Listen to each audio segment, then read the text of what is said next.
Life Stories presents a fierce, witty delivery girl and a powerful CEO cross paths in the most unexpected way, inside a crowded elevator. What starts as a heated standoff quickly turns into an unforgettable journey of ambition, rivalry, and an undeniable connection, as Emma Carter fights to prove she belongs in a world that never welcomed her. Ethan Harrison finds himself drawn to the woman who challenges him at every turn. Will love win against pride, ambition, and office politics? Subscribe to Life Stories to begin today's tale of passion, power, and an unexpected romance. New York City never slows down. The streets are always alive, the people always rushing, and in the middle of it all, I was just trying to get through another shift. I wasn't someone who belonged in corporate high-rises or fancy office buildings. I was just Emma Carter, a food delivery worker, pedaling my way through the crowded streets, dodging cars, and hoping my last delivery of the night wouldn't make me late. I had done this 100 times before, delivering overpriced meals to people in expensive suits who barely looked up from their desks to say thank you. It wasn't a dream job, but it paid the bills. And that was all that mattered. That night, my final delivery took me to Harrison & Lawton, one of the most prestigious law firms in the city. The kind of place where the receptionists looked like models from fashion magazines. And the people walking through the lobby seemed too busy making million-dollar deals to notice someone like me. I rushed into the elevator just as the doors were about to close. Slipping in behind a group of sharply dressed lawyers, the scent of expensive cologne and polished leather filled the small space. They barely acknowledged me, too lost in their own conversations. I pressed the button for the 28th floor and sighed in relief. One more delivery, and I could finally go home. And then, just as the doors were about to close, another man stepped in. He was tall, impeccably dressed, with a suit that probably cost more than my rent and hair styled with just the right amount of effortlessness. There was an air of confidence about him, the kind that made people instinctively move aside. But what happened next was nothing short of fate, or bad luck. Depending on how you looked at it, the elevator let out a loud beep beep beep, the unmistakable sound of having exceeded the weight limit. A brief silence followed before one of the lawyers glanced at the panel and then at the rest of us. "Someone needs to step out," he said. No one moved. Then, all eyes slowly turned to me. Of course, the girl with the insulated food bag, standing in a sea of professionals. The one person who didn't belong. I blinked, trying to decide whether to accept my fate or put up a fight. Then I glanced at the last person who had entered, the man with the perfect suit and the air of entitlement. "Well, who was the last one to get in?" I asked, my voice steady. The man raised an eyebrow, clearly surprised that I had spoken. "Me," he said, as if the idea of him stepping out was incomprehensible. "Basic line etiquette," I replied. "If someone has to leave, it should be the last person who got in." One of the lawyers murmured, "She's got a point." I could see the flicker of amusement in his eyes. But instead of stepping out, he simply crossed his arms. "I need to get upstairs." I mirrored his stance. "So do I, and my delivery is just as important as your meeting." The tension in the elevator was thick enough to cut with a knife. The lawyers looked between us, unsure of what to do. "Miss, please just take the next one," someone suggested. "It's only a few minutes." A few minutes could cost me my delivery. I shot back. The man studied me, clearly enjoying the battle of wills. His lips twitched, as if he was holding back a smirk. "He's Ethan Harrison," someone whispered. "The CEO." I didn't flinch. "So what? CEOs can wait too." Silence. Then, for the first time, Ethan smiled. A slow, curious smile. "You've got guts." "I've got a delivery to make." One of the lawyers sighed and stepped out. "There, now stop arguing." As the elevator doors finally closed and we ascended, I could feel Ethan watching me. "I bet you got your CEO title by arguing with people until they gave up." I muttered. His smile widened. "And I bet you'd make a great lawyer." I scoffed. Why does everyone keep saying that? When the doors opened, the lawyers exited quickly, as if eager to escape the awkward tension. I checked the name on my order receipt and froze. No, it wasn't possible. Taking a deep breath, I walked to the office. knocked once, and stepped inside. Ethan looked up from his desk, clearly surprised. "You again," he said. I forced a smile so stiff it could be considered fraudulent. Yep, life's little ironies. I placed the food on his desk, maybe with just a little more force than necessary. Ethan chuckled. "Looks like we were meant to cross paths more than once today. Or maybe I've been cursed by the god of bad luck," I muttered. He leaned back in his chair, studying me. "You're a great speaker. Have you ever thought about doing something other than food delivery?" I narrowed my eyes. "Why does everyone keep saying that?" "Because you're quick-witted, sharp, and incredibly bold. That's rare." I hesitated, then sighed. "I studied law for a bit, but I had to drop out." Ethan's expression softened. "Why?" I looked away. "Personal reasons. If you're about to give me a motivational speech, I'll pass." He laughed and picked up a pen. "Not at all." Scribbling something on a piece of paper, he slid it across the desk. "This is a mock case. An employee was fired without cause. How can they fight it?" I picked up the paper and skimmed through it. "Seriously? You're testing me now?" "I'm curious." I rolled my eyes but couldn't resist the challenge. I analyzed the case, laid out the possible legal arguments, and explained how the employee could win in court. When I looked up, Ethan was watching me with something close to admiration. "You have talent," he said. I frowned. "Was that a test?" "It was. And you passed." I sighed. "Great. Can I go now?" He smirked. "If you want a better job than delivering food, come to my office tomorrow. Let's talk." I raised an eyebrow. "Are you offering me a job?" "I'm offering you a chance. What you do with it is up to you." I stared at the business card he handed me.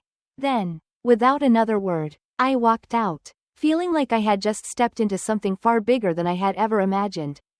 I stared at Ethan Harrison's business card for hours. It sat on my nightstand, daring me to make a choice. This wasn't just about a job. This was about stepping into a world where I didn't belong, where people would see me as nothing more than a delivery girl playing dress-up. Still, the next morning, I found myself standing outside Harrison and Lawton, my nerves buzzing like a live wire. This time, there was no food bag slung over my shoulder, no scent of takeout clinging to my clothes. Instead, I wore the best professional outfit my budget could afford, a crisp blue blouse, black slacks, and a pair of shoes that I suspected would give me blisters by noon. The receptionist recognized me instantly. "Back again?" she asked with a smirk. "No crowded elevators this time," I replied, forcing a smile. She chuckled and picked up the phone. "Mr. Harrison, your guest is here." A few moments later, I stepped into Ethan's office. He was sitting behind his desk, looking calm and collected, like he already knew I'd come. "Welcome to the office, Emma." I crossed my arms. "I haven't accepted anything yet." "Then why are you here?" I hesitated, then sighed. "Curiosity." He raised an eyebrow. "Great. Then have a seat." I hesitated again but eventually sat down across from him. Ethan placed a thick file on the desk between us. "Here's your first challenge." I picked it up and quickly skimmed through the document. My stomach twisted. "Wait, this is a real contract?" "Yes," he said, watching me closely. "And I want you to review it." I narrowed my eyes. "This still feels like a test." "Of course it is," he admitted. "But that's how you'll learn." I huffed but grabbed a pen and started reading. 3 minutes later, I had already found 2 major flaws. If the contracting party fails to meet the deadline, the penalty fee will be determined at the contractor's discretion. I looked up at Ethan, my expression sharp. That basically gives the contractor the right to charge whatever they want. Ethan's lips twitched. "And is that legal?" I smirked. "Legal? Yes. Ethical? Not at all." He let out a small chuckle. "I like the way you think." I crossed my arms. "So, did I pass the second test?" Ethan stood up and extended his hand. "If you accept the job, this will be your daily routine." I hesitated for only a second before shaking his hand. "I accept. But no coffee runs." His smile widened. "We'll see." And just like that, I went from being a delivery girl to a legal assistant. But I had no idea the storm I was about to walk into. Walking into Harrison and Lawton as an official employee felt different from delivering food there. The moment I stepped into the main office, I could feel the weight of the stares. Some were curious, some amused, and others, especially from the lawyers in perfectly tailored suits, were outright hostile. I didn't blame them. To them, I was an outsider, a nobody who had somehow bypassed years of education and competition to land a coveted position at one of the most prestigious law firms in New York. And no one made that clearer than Bradley Foster, one of the firm's senior attorneys. At lunch, as I was organizing case files at my desk, he sauntered over with a smug smile. "You know, you don't belong here, right?" I barely looked up. "Oh, and who decides that? You? I studied for years to earn my place," he said, crossing his arms. "You were delivering food last week." I finally met his gaze and smiled sweetly. "And yet, Ethan Harrison hired me. What does that say about you?" His smirk faltered. "Let's see how long you last." I tilted my head. "You want to bet?" Before Bradley could respond, Ethan appeared behind him, his voice cool and authoritative. "If you're done with this ego contest, we have a client waiting." Bradley's jaw clenched as he turned and walked away. I hid my grin as I followed Ethan down the hallway.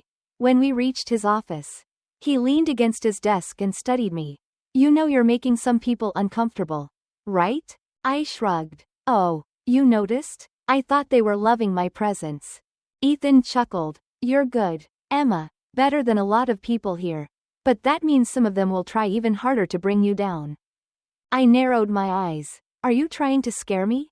"No," he said, his gaze steady. "I'm preparing you." I sighed. "Don't worry, I've been through worse." He watched me for a moment before smiling. "Good, because I have a feeling things are about to get even more interesting." He wasn't wrong. Later that afternoon, he called me into a client meeting, where I was expected to take notes and observe. But when the discussion turned to a contract dispute, I couldn't help myself. The client, Mr. Callahan, was visibly frustrated. "If I terminate the contract, they'll sue me. If I keep it, I'll be stuck with a bad deal." I scanned the contract and found the flaw instantly. "Your contract's termination clause is ambiguous," I said. "If you renegotiate, the other party can exploit that vagueness. You need a stricter clause that defines the conditions under which termination is valid." Mr. Callahan blinked. "That actually makes sense."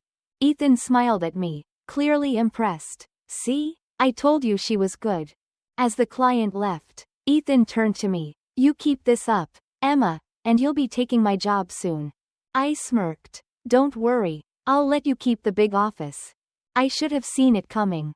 The more I proved myself, the more Bradley Foster and his little group of entitled lawyers started plotting against me.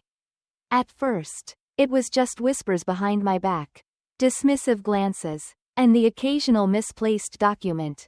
But then, they escalated. A few days after my unexpected success in the Callahan case, I received an anonymous complaint notice. Someone had challenged my credentials, questioning whether I was qualified to work at Harrison and Lawton.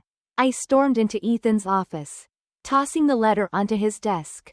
"This is ridiculous." He picked it up, read it, and sighed. "Bradley. Obviously," I muttered. "So, what happens now? Do I have to prove myself all over again?"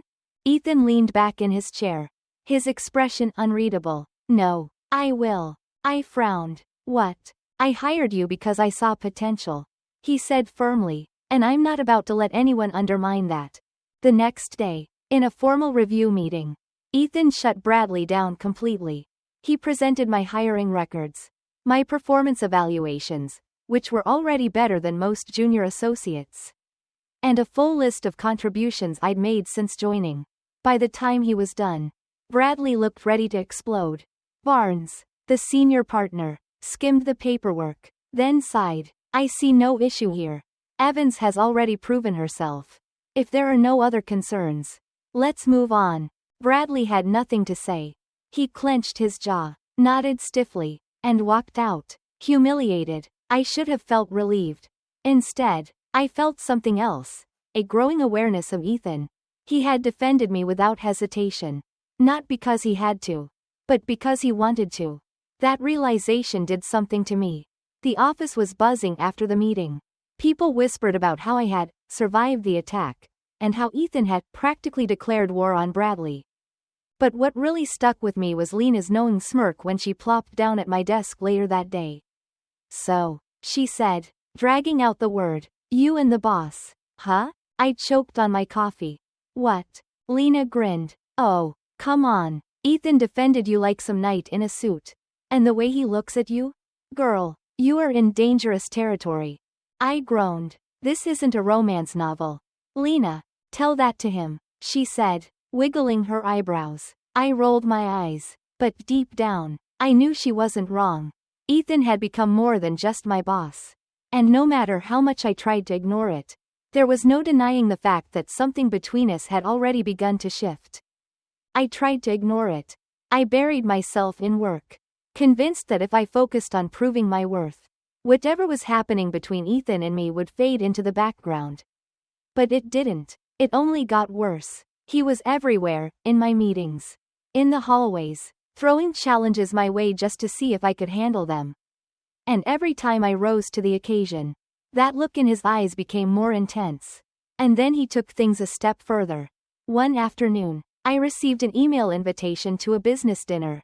The subject line was simple: "Your presence is required." Lena practically screamed when she saw it. "He's taking you to dinner?"